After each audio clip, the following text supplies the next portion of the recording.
اللي قبلينا قالوا عيش جبان تموت مستور، بس احنا قلنا عيش حريه عداله اجتماعيه. عادي ما جراش حاجه. حاجه جديد اكبر.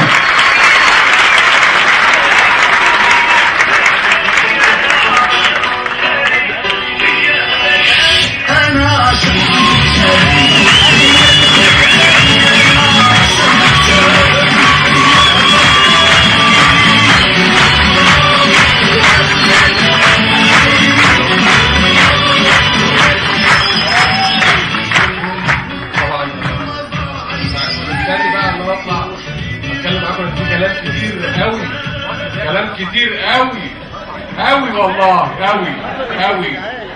عايز اتكلم فيه معاكم مبدئيا سريعا لان احنا طولنا عليكم وانتوا اكيد بداتوا تفرطوا مننا. عادي والله. بسم الله الرحمن الرحيم. انا مستغرب اللغه اللي بين اصحابي دلوقتي بقت عامله كده. يعني رحت العب بلاي ستيشن، انا مش لاقي بلاي ستيشن دي ناقص الريت بتاع بنات كتير قوي عارف ده. قاعد بلعب فهي بقت عامله كلها زي الصوابعات كده، فقاعد سامعها كله ايه؟ خرمه.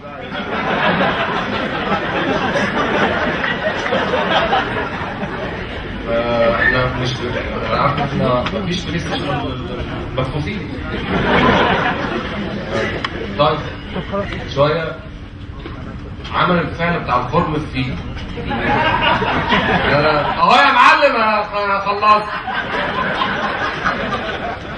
يا جدعان في ايه؟ اهو كمان واحد يا ابني دي. فانا اللي فهمته ان دول اتنين متراهنين في الحاره او في الشارع ان مين هيخرم التاني. حقي ولا مش حقي ولا فاكر. وجيت في الاخر ان هم اصحاب.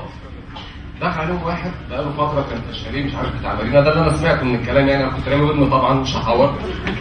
يا وحشني يا ابني دي. يا نهار اسود.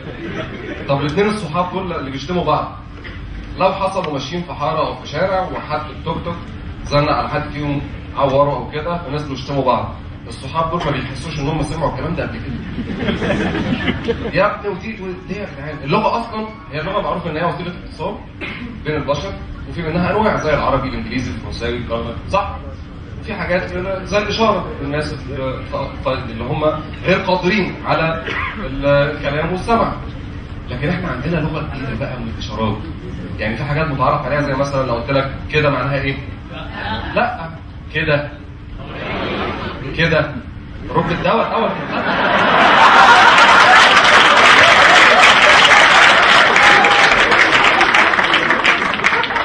كده بقى يا ولاد الادب اللي مش انا اللي قايلها يعني. معناه ان في لبس، سوري على كلمه لبس، معناه ان في وصلني من اول ما طلعنا. فاللغات دي اثبتت ان احنا لا بنسمع ولا بنتكلم ومقضينها كده فرطشه، كل ما ندعو يرجعوا على بعض وخلاص. وده موجود اصلا في كذا حاجه من ضمنها السينما. يعني في مثلا فيلم مشهور جدا، الفيلم ده احد اهم الاسباب اللي دمرت غرائز الشباب المصري، اسمه سلام يا صاحبي. الفيلم ده مليان عجب. يعني بغض النظر عن بدايته ان الكوتش مرزوق طلع من القسم او من الحبس راح الغرزه عند سعيد طلبيب، قفش علبه السجاير وولع في المفرش، وبعدين طلع على الغرزه قاعد يحشش، وكان في واحده سمراء حلوه كده دخل معاها الاوضه يتكلموا في موضوع واضح ان هو قديم يطول. حتى لما طلع بتقول له ايه ده 5 جنيه؟ قال لها المفروض انت اللي تدفعي. يعني واضح ان هو ده مجهود كتير. وبعدين طلع مشي في الشارع، طلع عليه ال6 انفار دول، فعمل معاهم الصح. كل ده من غير حبايه فبدون 200. لكن ده ملوش دعوه باللغه، هي ليها علاقه باللغه بقى. انت شفت الفيلم صح؟ واكيد حافظينه. كان في مشهد سعيد صالح سايق وكان في عادل امام، وعادل امام يعني ما كانش بيسوق كتير، ودي الحكمه لا يعلمها الا الله على الزوجات. وبعدين جت عربيه نقل قدامهم، فسعيد صالح قال له ايه ده؟ السواق ده بينه نايم. ده مش نايم، العربيه دي تبع الباشا. العربيه دي تبع مين؟ الباشا. شويه وخلي ورا سادد المرايه، قاعد متعنطف وسادد المرايه. جت عربيه نقل تانية وراهم، والعربيه كانت محمله ايه؟ حلو، انتوا عارفين الحوار اهو. الحمد لله. العربيه محمله بطيخ، جت عربيه من وراهم وبدات ايه لا مؤاخذه تحك. كانت تبوس بس كده، يعني حاجات بسيطه، حاجات مراهقين، شغل مراهقين. في العربيه وقال ايه؟ سعيد صالح ما خدش باله هو سايق، يبقى سعيد صالح اللي نايم مش الراجل اللي قدامه. فالكوتش قال له باراكوتا بص وراك كده. فباراكوتا بص في المرايه اللي خوليو سددها، قال لا ده باين له كمين يا صاحبي. طب والحل؟ قال له اهم حاجه نعدي بالبطيخ سليم. نعدي بالبطيخ ايه؟ مين اللي قال؟ مش انا والله ما انا.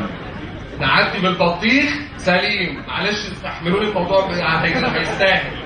نعدي بالبطيخ اللي احنا محملينه ورا ليه؟ وده مين؟ ده الكوتش اللي بيقول مش باراكوتا. قال له ازاي يا صاحبي؟ ايه الموضوع ده؟ ازاي كده؟ احنا ممكن نعدي البطيخ سليم فعلا؟ طبعا كل ده بيسمع، وانا كمتفرج زودت والعربية اللي ورا سافلة وفي حركات مش كويسة. وده قال لك اللي راكب جنب السواق نعدي بالبطيخ سليم. قال له ازاي يا صاحبي؟ مسابقة الدكسون والسواقة وبتاع.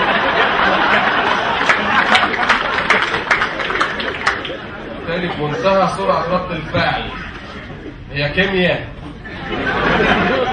موضوع سهل قوي ان احنا نعدي بالبطيخ سليم. وراح طالع متشعبط نازل ورا، مسك البطيخ يعدي بالراجل.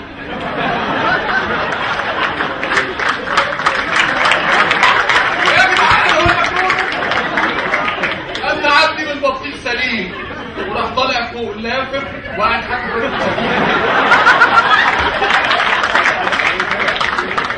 يا جدع ده انت اللي قايل، مش مثلا فهمت غلط.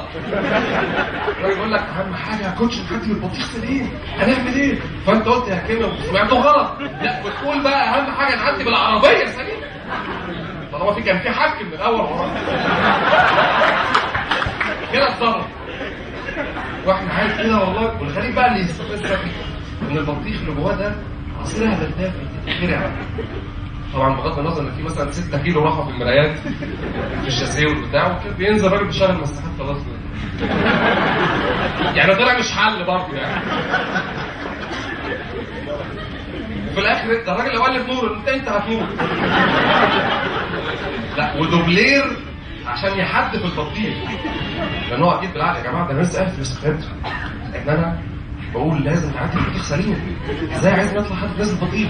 لا دوبلير.